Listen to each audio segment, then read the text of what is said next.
there are some things you should know about Hebrew. You'll be learning Sephardic Hebrew. There's several dialects in the world, and the Sephardic Hebrew dialect is the most popular. Now, you don't have to worry about writing down all the facts in this video. Just sit back and listen and look. But pay careful attention to the summary at the end of the video, because that will be on your short test. The information in this video is very important because there's a lot of internet social media posts with incorrect Hebrew words. Baruch Shenetan Torah Torah Baruch Shenetan Torah Torah Lamo Yisrael Bigdushato. And it came to pass, whenever the ark went forward, Moses would say, Arise, O Lord, and let your enemies be scattered. May those who hate you flee from before you. For from Zion shall go forth the Torah, and the word of the Lord out of Yerushalayim.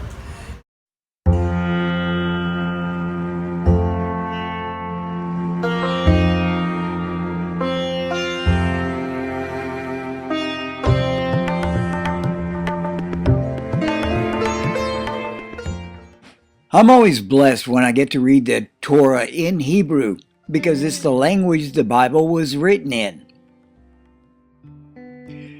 The word Hebrew in Hebrew is Ivrit, or the Holy Tongue, Lashon HaKodesh. I've taught Hebrew in addition to other classes for many years, and I've really never had a student that completed all lessons and couldn't read Hebrew. Now, you won't learn it overnight, but do be sure and do all the assignments. I'm seeing a lot of people in the world interested in learning Hebrew, and I'm seeing a lot of Christians too, involved in using Hebrew in their services.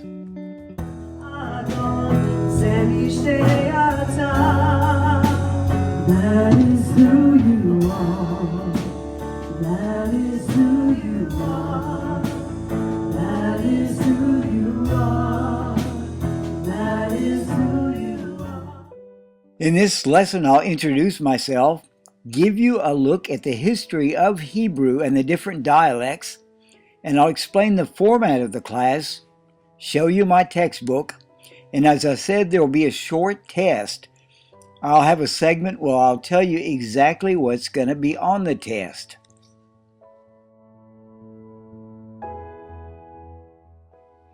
I've been in education many years, and I go out of my way to make my classes as understandable as possible.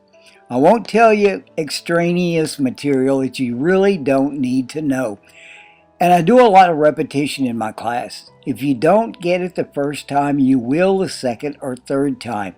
So don't freak out if you don't automatically understand what I'm saying. Terms on it. And these terms will be also on your final exam. I've also taught broadcast journalism. That's what my undergraduate degree is in, and worked in a major TV and radio market. I'm Jim Becka. My undergraduate degree is in journalism, and I spent quite a bit of time working as a journalist and teaching journalism. I've been with some award-winning news stations. I became interested in Hebrew about 50 years ago when I graduated from high school and moved to the old city of Jerusalem.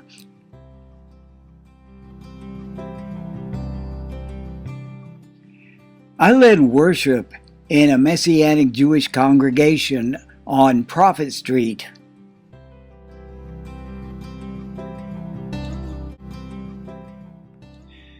I'll be teaching you classical Hebrew. It's spoken in modern Israel today, but it goes all the way back to biblical times. You'll see it in synagogues, Torah scrolls. Paleo-Hebrew is an older form of classical Hebrew that died out many years before the 1st century.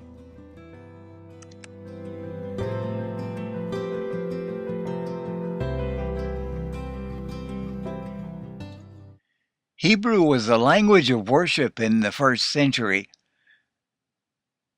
but the everyday spoken language of Jews was Aramaic. It was informal and it's very related to Hebrew, but they're different languages. And of course, another Semitic language is Arabic.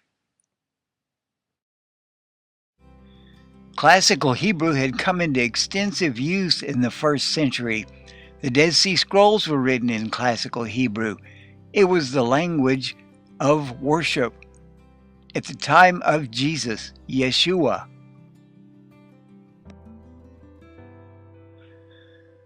At first, it might seem a little strange that Hebrew is written from right to left.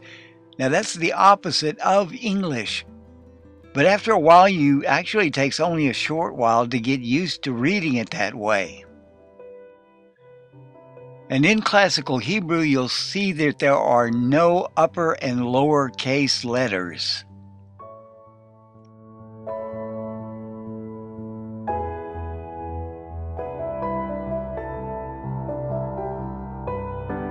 Sephardic Hebrew is what's generally spoken in Israel, and Sephardic Hebrew is associated with Spain. It was influenced by Spanish, Greek, Arabic, and Portuguese. Ashkenazic Judaism is associated with the Yiddish language. In Sephardic Hebrew, the emphasis is generally on the second syllable of the Hebrew language, not Hebrew language. Now, if the word is longer than 2 syllables, the emphasis is on the last syllable. The name Yeshua was very popular during the Second Temple period on Jewish ossuaries. It means salvation, or Jesus. Yeshua. Yeshua. Now let's look at modern Hebrew. In biblical Hebrew, the verb comes before the noun. For example, in the first verse of the Torah, Bereshit bara Elohim et hashamayim va'et haaretz. In modern Hebrew, it's in the beginning God created the heaven and the earth. In biblical Hebrew, it's in the beginning created God the heaven and the earth. And there's also words that you see in modern Hebrew that were not around in biblical time, like the Hebrew word for hamburger. It's hamburger. Now, you'll often hear me refer to the Tanakh. It's what Christians call the Old Testament.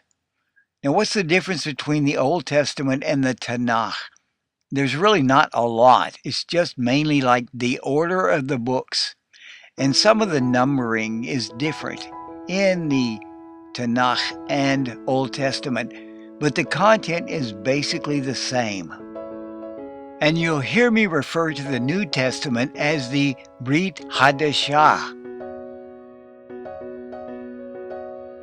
Now, your lessons are self-paced. That means you work at your own pace, but try to keep up and do a lesson regularly. You can turn in your assignments, your completed quizzes and tests. Send them to my email, jmbecca@aol.com.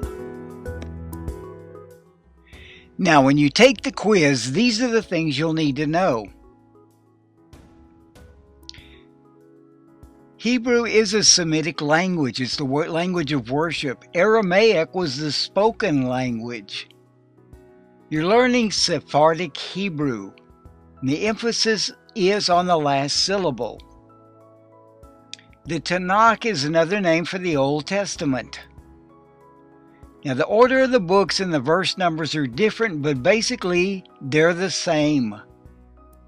Modern Hebrew has words like airplane and computer, and in biblical Hebrew, the verb comes before the noun. You're also welcome to post your questions on my Facebook page. Shalom.